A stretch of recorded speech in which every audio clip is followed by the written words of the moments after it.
This is 7 News, the voice of the Riverina. Tonight, the police officer's son of Michael McCormack charged with assault.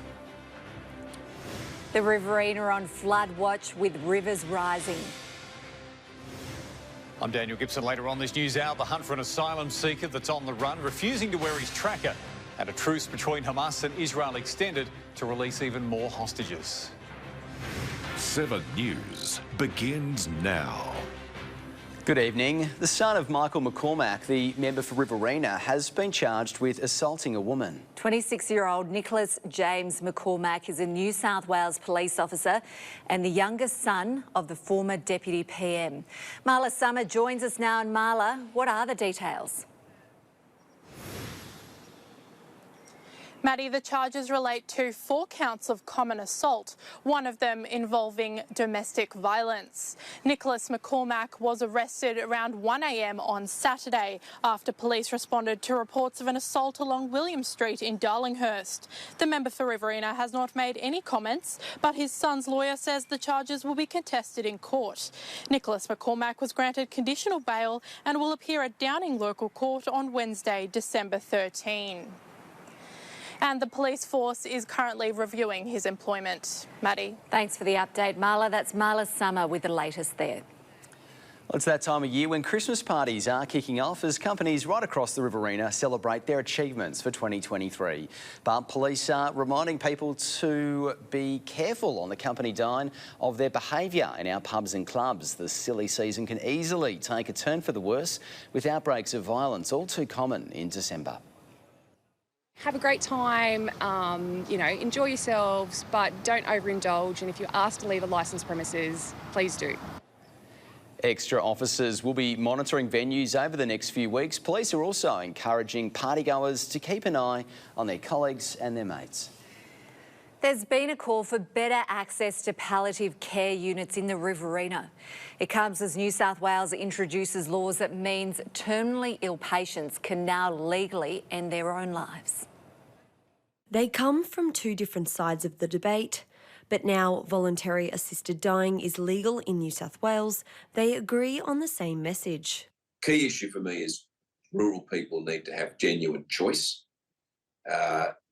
Voluntary assisted dying is being made available, but people need to be able to choose to have palliative care. In regional areas, there's very, very few inpatient management systems for palliative patients, for those who have a life-limiting diagnosis. Palliative care services are available in the Riverina. However, both Dr McGurr and Mrs Hull say access needs to be improved.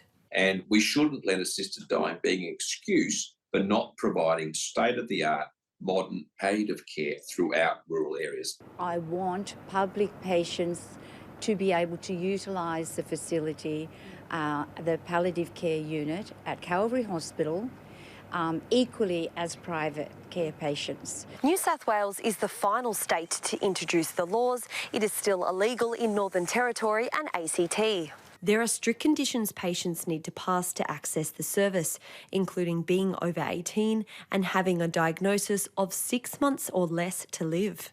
The Murrumbidgee Primary Health Network say they're working with the local health district to ensure health practitioners are aware of the processes surrounding the new laws and how patients can access them. Jacinta Cunahan, 7 News. The Riverina is expecting another hit of wild weather tonight and into tomorrow, with some parts of the region now on flood watch. Let's go to Samantha Costa now for the latest. And Sam, I understand some areas have already started to sandbag. That's right, Nick. The SES has opened its sandbagging cache in North Wagga for those who do want to begin preparations early. They are monitoring the situation closely with waterways in the southwest slopes and Wagga on flood watch. Today's minor rainfall is expected to develop into storm activity later tonight. But the thunderstorms that are embedded within this weather front are likely to see locally higher rainfall totals, and that's the key concern for us if we see that rainfall occur in the heads of the catchment. Rivers in Gundagai and Tuman are going to be the most impacted, and of course all of that water is going to flow down the Murrumbidgee toward Wagga, Nick. OK, thanks for the update, Samantha Costin. Well, for more weather, Kirsty joins us now for a look at today's conditions. And Kirsty, it's been humid out there and there's been some storms about. That's right. We've already started to see storm activity moving to western parts of the Riverina. We certainly woke to a muggy morning following those very warm overnight temperatures and moist winds. It remained cloudy most of the day. The first rain band moving into the region around 8:30 this morning. The second, a much more intense system, moved through into the early afternoon, bringing the start of those widespread showers and storms to the west. And we have had some heavy downpours with gusty winds too. A severe storm warning was issued this afternoon for northwesterly parts of the Riverina. Tops of 25 around Temora today and 26 across Young and Cootamundra. As we just heard with Sam, we're expecting more heavy rain overnight tonight into tomorrow. That minor flooding is possible tomorrow with many of our region's catchments on flood watch. I'll have a look at that wet weather forecast after sport. A lot to keep our eye on. Thanks for that, Kirsty. See you later. A Wagga-based business has been identified as a potential solution to the state's social housing crisis. The government has announced it will use prefabricated modular buildings to address the growing demand. A regional solution to a statewide problem. Prefabulous is providing a look into the future of social housing. We've been doing this in Wagga now for about 3 years, and it takes us roughly about 5 months to build a house. The quick fix is already seeing local success. We've certainly engaged with a number of providers who are actually in the modern modular home market and are having recently purchased some ourselves. Now the state government has launched a new task force to investigate whether modular homes could ensure everyone has a roof over their head. Building at scale enormous amounts of housing in factories and then transporting it to sites, locations right across New South Wales. This week's first meeting leaving members feeling optimistic. A lot of the other schemes, whether they're federal or even other state schemes, are years away. We need answers now. We need answers in weeks, not even months. We're very encouraged with what we've seen so far. But those on the out remain sceptical. We do have some concerns that when you're looking at efficiency and speed, then you may actually sacrifice quality. As the government works to meet its housing targets, it isn't taking no for an answer. Exact locations for the future homes are yet to be settled, but an overhaul of planning restrictions is on the cards. We always reserve the right to press ahead with planning changes if we feel that we're getting stymied. If it takes longer to get planning approval than it does to build a house, then something's broken. The system's really got to be fixed. Emily Francis, 7 News. Community consultations are now underway for the controversial Inland Rail project. They were postponed last week because of the threat of protest action, but organisers say they're now ready to answer all the concerns of residents. Community consultation finally underway. Inland Rail representatives in Wagga to meet with concerned residents. To help people to understand and to point them to where they can find things in the preferred infrastructure report, and also to help them understand how they might make a submission if they wish to. The one-on-one sessions were previously postponed due to protest concerns. The Albury to Illabo project director on site saying the project won't split the town in two. We're using an existing railway line. The railway line's already there, and we will add extra trains to it, but it's not in the dramatic numbers that other people have quoted. The Inland Rail will see double-stacked freight trains pass through Wagga to help transform how goods are moved from state to state. There's a whole lot of concerns, and most people aren't aware of all the concerns, which is a shame. Residents say they aren't opposed to the project, but want more consideration given to how it will affect the town. To consider a dual railway line between Albury and Junee, and I think there's also a massive opportunity to consider a bypass of Wagga, not to use the existing rail corridor.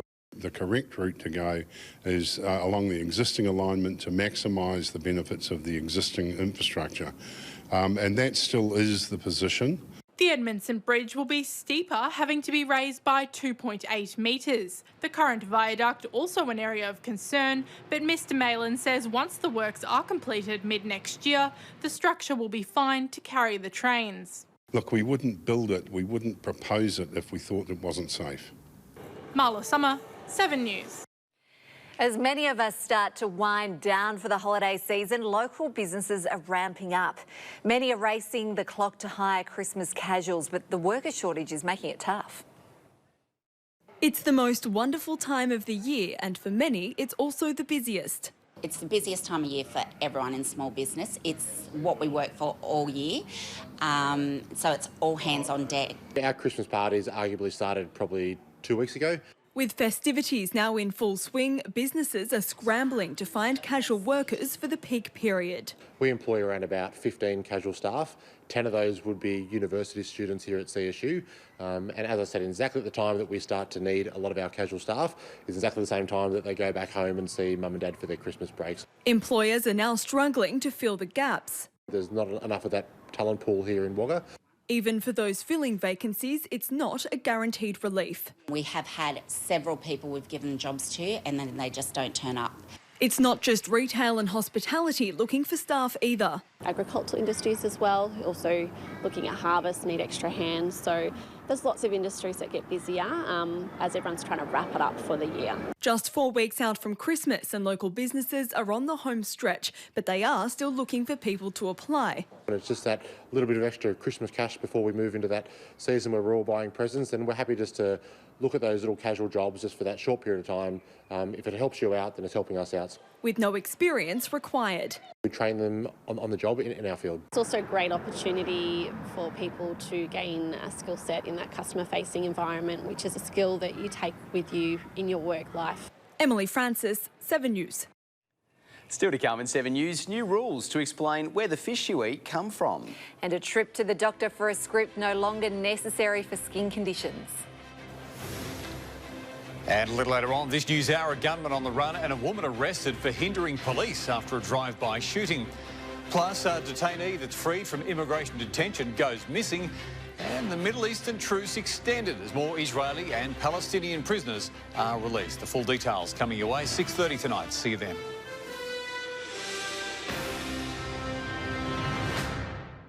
Welcome back. Local hospitality venues will soon be required to offer complete transparency about where they source their fish. Under new federal laws, businesses will need to clearly label where their seafood came from, Australia or overseas. Local venues say the requirement could be expensive for inland business owners. We're not so much paddy to plate when it comes to fish. You have that opportunity in the cities, so the regions that are working more with your bigger transport companies, there's going to be a little bit of an ironing out there. Other retailers have expressed concerns about customers turning away from inland businesses that rely on low-cost imported fish. Prescription medication for a range of skin conditions may soon be available over the counter. It's the next phase of a state government trial to allow some pharmacies to supply certain medicines without a script. It still needs approval, but parents soon may be able to skip going to the GP to get medication for common skin conditions such as school sores. I think the biggest benefit that it's going to have is that families are going to be able to get access to treatment a lot quicker rather than having to wait for GPs, because as we know it can take quite a while for them to get their appointments. It's also good news for pharmacies. Better for the business and better for the pharmacists to learn more and to do more, because most of the pharmacists capable to do a lot. The new system aims to relieve pressure on general practitioners and other primary care settings. It will be decrease pressure for the doctor to make them concentrate with more important high specific patients. Medication for shingles is also expected to be included, a viral infection affecting 1 in 3 adults. It makes it harder when parents are sick, when they've still got to try and function, they've still got the children to care for. So if they're getting their treatments a lot early, it means that the children are being looked after a lot better. If approved, the skin condition treatment component of the trial will run for 12 months from March 2024. Jacinta Coonahan, 7 News. A Wagga teacher has been recognised at the 2023 New South Wales and ACT Community Achievement Awards. Ian Begg has been involved in all aspects of Wagga's community, including at the local community radio station and volunteering at events such as Relay for Life. He's also made more than 100 blood donations. Mr Begg was in the top 10 at the gala on Saturday night and was the only regional representative to be called on stage. It's just how we've been brought up. Like I said, I'm very family first, and Wagga is home for me, and that's family where we help each other out. And that's where, in crisis, you turn to your family, and hopefully your family will help. The top teacher is involved with more than 50 organisations and has no plans to retire from volunteering. Wagga residents have less than 24 hours to have a final say on the future of a local housing development. Plans to transform 15 hectares of undeveloped land in Gobagumbalan could see the construction of 130 residential blocks. The development application is on public display so residents can see exactly what's to come. Public submissions close at 5 p.m. on Wednesday before a decision will be made on the site's future. Still to come in 7 News, a Wagga soccer superstar jetting off to the Matildas training camp. And Wagga City clawing back after a heartbreaking defeat.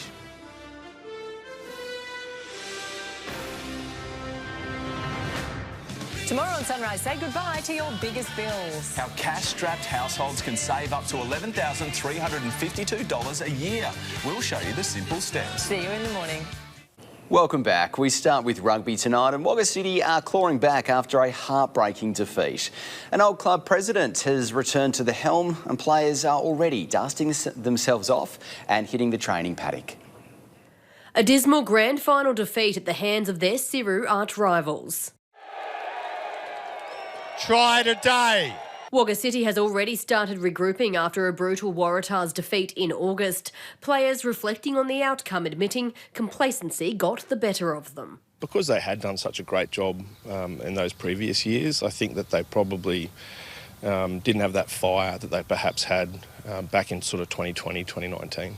Daniel Rebo is back at the club's helm, taking on the presidency role in 2024. His main focus is ensuring the boiled lollies don't repeat past mistakes. I know that back in 2016, following a grand final loss, the club sort of slumped, dropped their heads a little bit, and we had a bit of a tough year. Eager City players are already on side, getting in some pre-Christmas cardio sessions before training kicks off in the new year. And they've already started to do some running.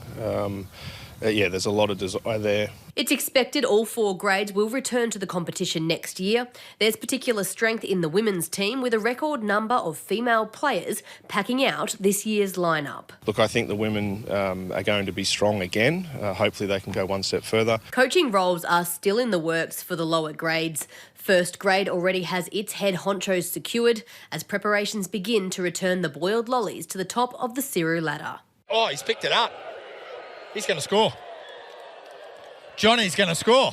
The club's 2024 goals. You know, let's work on our culture, let's work on our fitness, let's work on attracting new players, new sponsors, and if we do all that, I think that what happens at the end of the year will sort of happen. Samantha Costin, 7 News.